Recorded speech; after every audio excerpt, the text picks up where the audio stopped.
Good afternoon, students. How are you? It's Mr. Cohen. I have sent you a nice packet of 5 poems to read alongside I Know Why the Caged Bird Sings by Maya Angelou.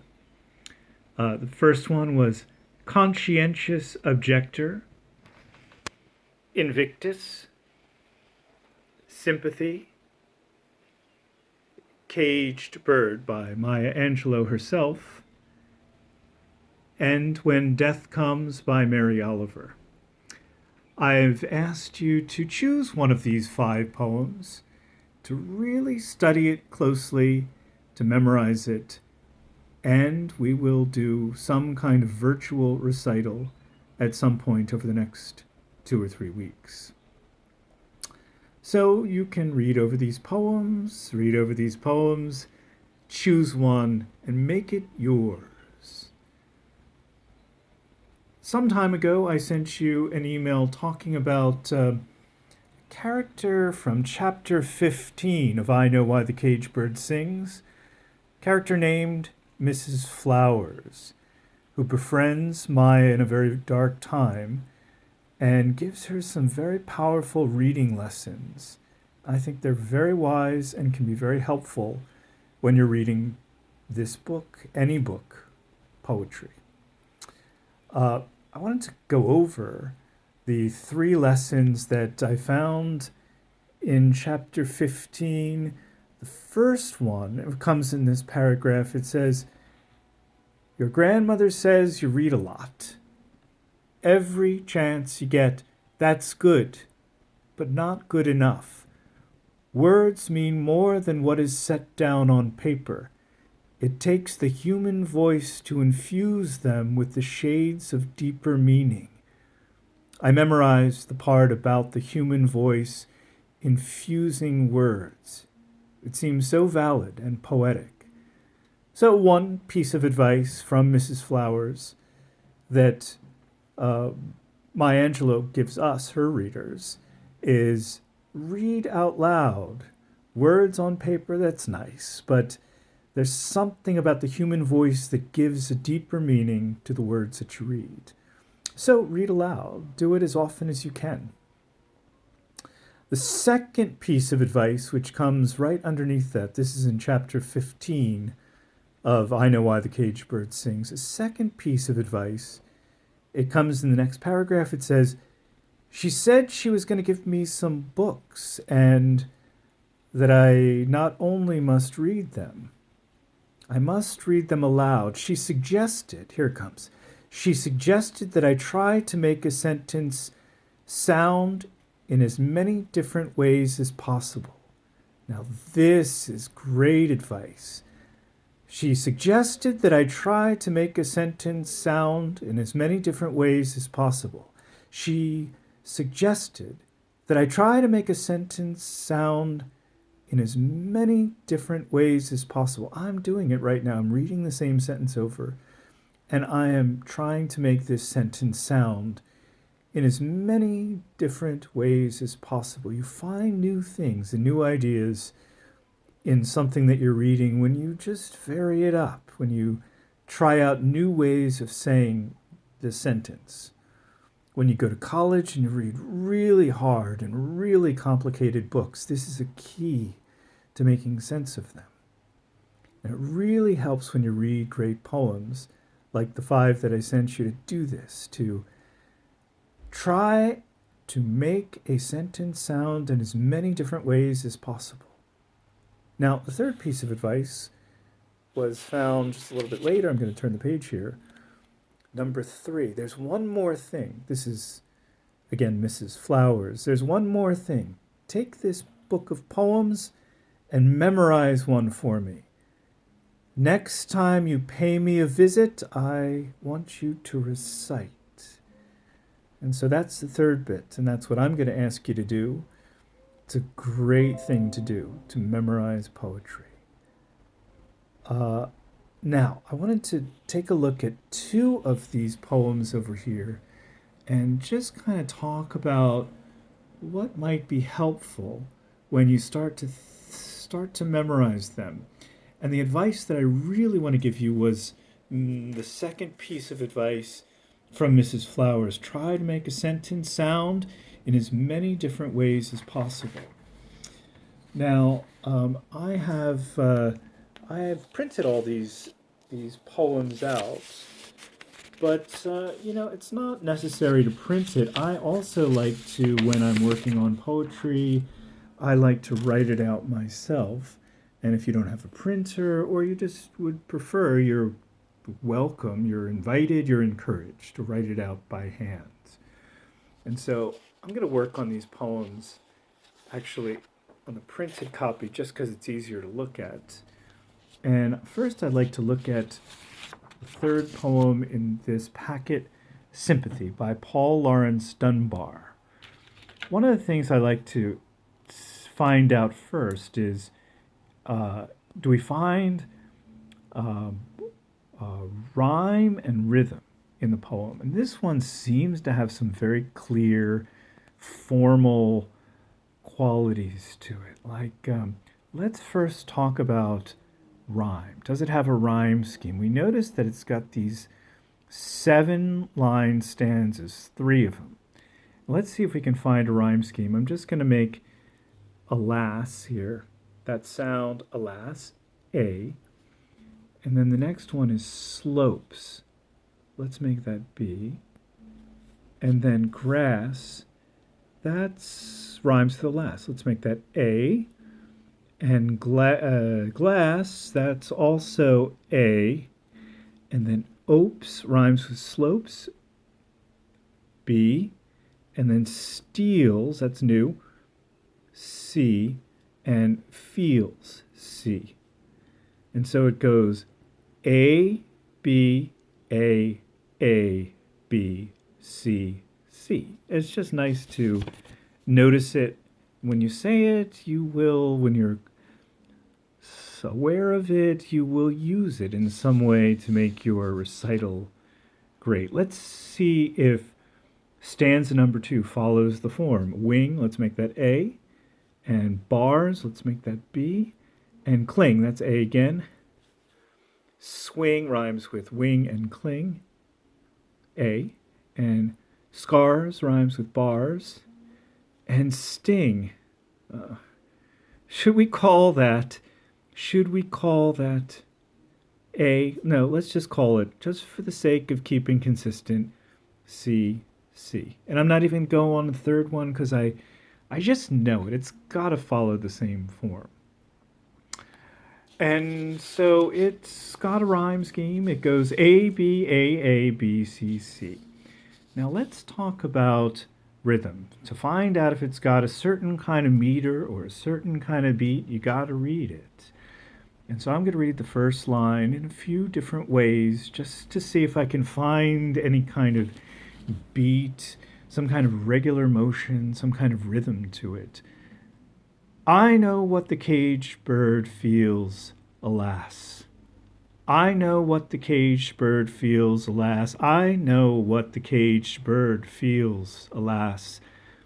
I know what the caged bird feels, alas. I'm not sure if I'm picking up on any specific beat there, but I do notice certain things that require our attention, like it seems like you have 3 really strong beats in a row, 3 really strong syllables that go ba, ba, ba. I know what the caged bird feels, alas. I know what the caged bird feels, alas. Let's go on and see if we can continue looking for a certain kind of rhythm or beat to it. When the sun is bright on the upland slopes, when the sun is bright on the upland slopes, when the sun is bright on the upland slopes, when the sun is bright on the upland slopes. I feel like I'm getting a certain kind of beat here. How does it go? Ba-da-ba-da-ba, ba-da-ba-ba-ba.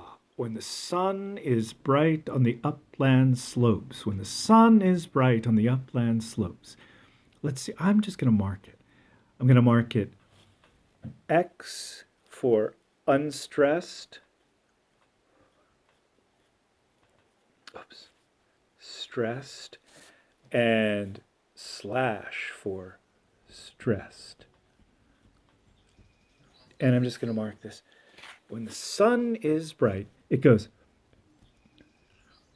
ba ba da ba ba ba da ba. Okay, that's great. When the sun is bright on the upland slopes. And I'm not sure this time how I'm going to read it, but I suspect that when I kind of get to my final product, it's going to have that beat somewhere in it. When the sun is bright on the upland slopes. Let's keep going and see if we find this beat in the next line. Let's see. When the wind stirs soft through the springing grass, when the wind stirs soft through the springing grass, it's very similar. The first two, again, when the wind, when the sun, when the wind, but something feels different.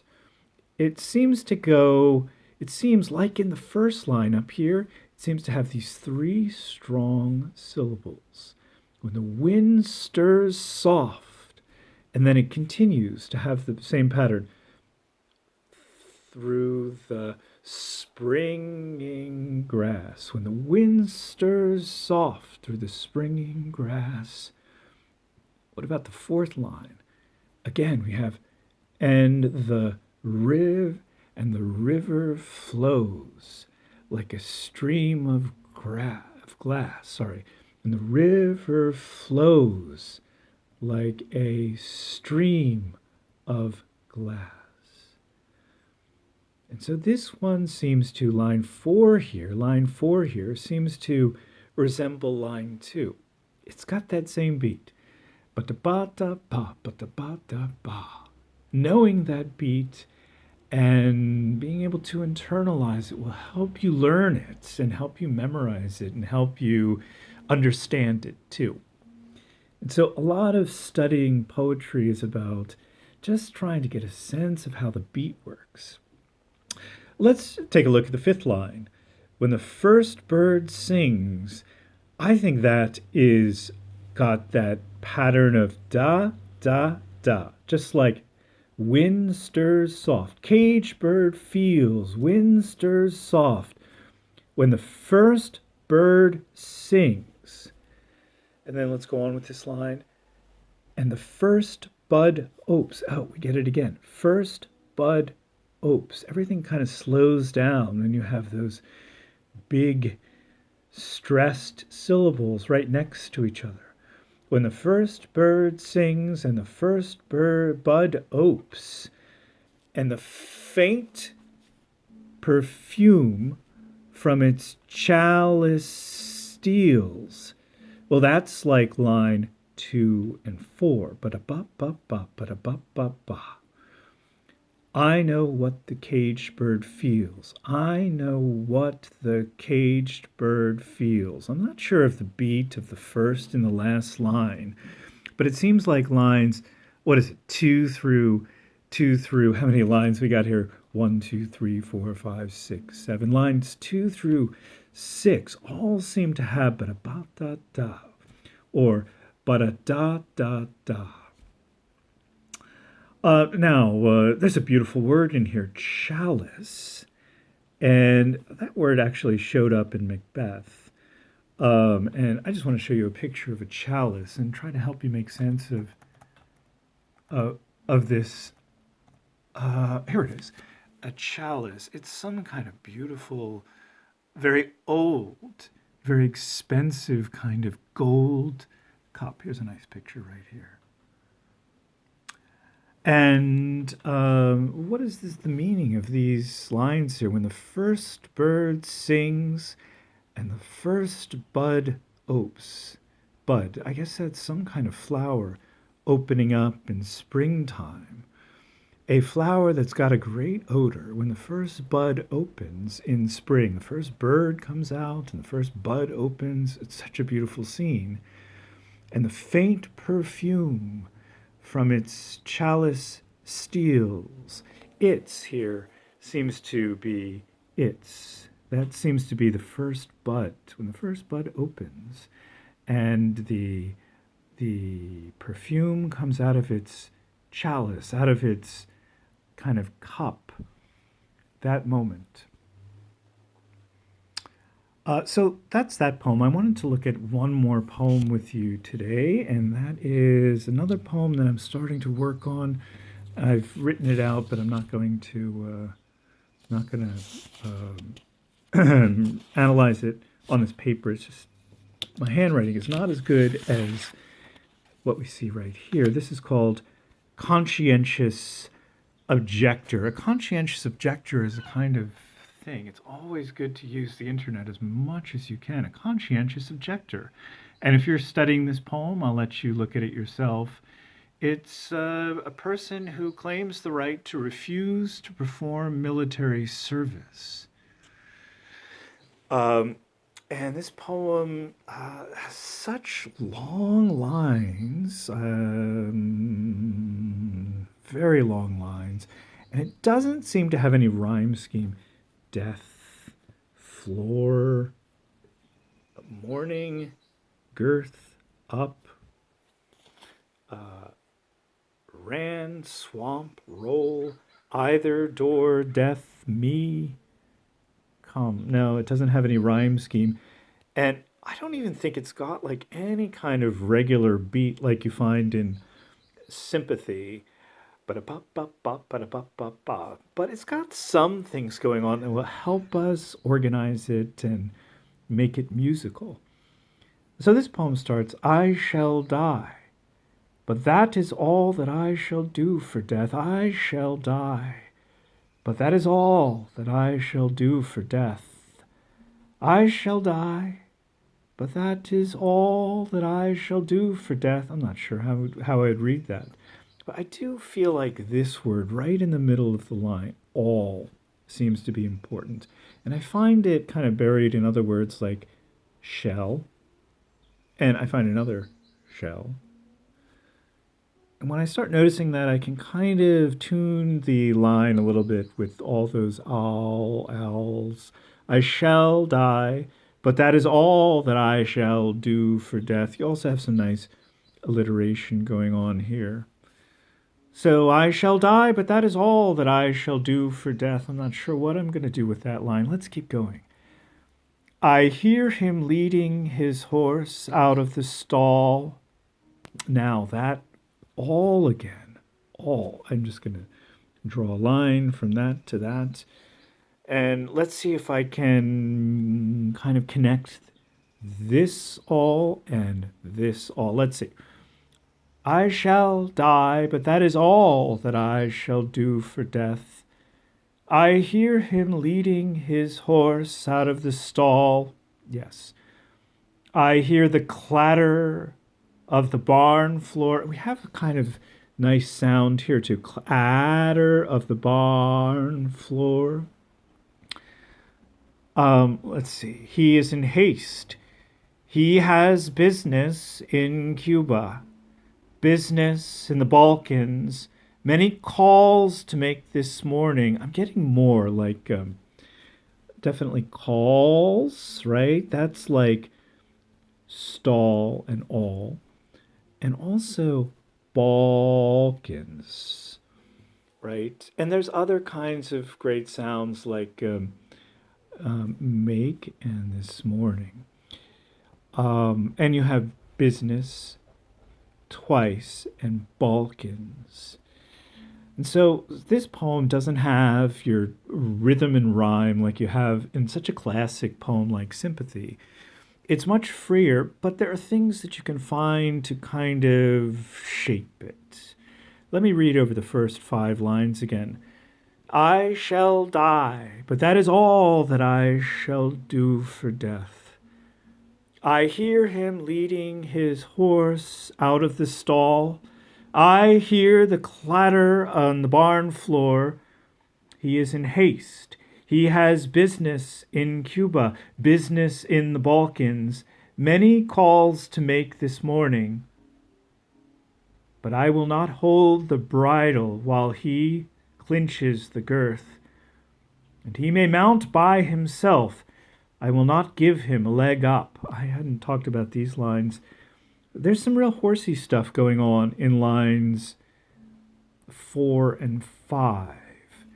But I will not hold the bridle. He's leading his horse out, and I will not hold the bridle while he clinches the girth. Let's go back to my computer for a second.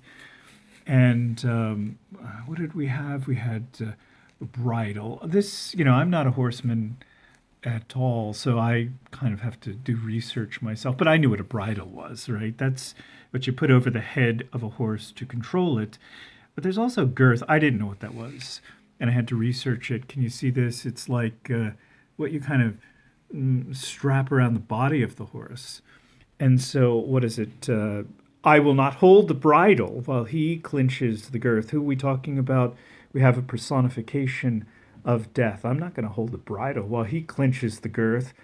And he may mount by himself. I'm not going to help him get on his horse. I will not give him a leg up. Okay, so these are two great poems, and you wouldn't go wrong choosing either one of those. But the others are great just as well. Caged bird. A free bird leaps on the back of the wind and floats downstream till the current ends and dips his wing in the orange sun rays and dares to claim the sky. That's got serious rhythm going on. And this one here, Invictus. Out of the night that covers me, black as the pit from pole to pole, I thank whatever gods may be for my unconquerable soul. That goes A, B, A, B. Me, pole, B, soul. Very clear. And it's got a very regular beat. That is so classic. And then finally, I just added this other one that we looked at very briefly in the beginning of the year. This one is free. Just like the conscientious objector, you call it free verse. When death comes, like the hungry bear in autumn, when death comes and takes all the bright coins from his purse to buy me and snaps the purse shut. So here are 5 poems, 5 great poems. Spend, 25 minutes a day.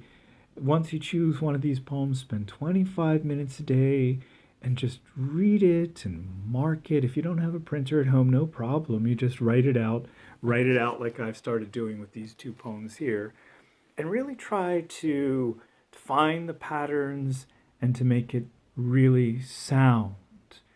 And really try to develop your voice a little bit so everything is very kind of sharp and clear. I shall die, but that is all that I shall do for death. Everybody's going to read it differently. But really try to make a mark with your reading. Thanks, and have a great day.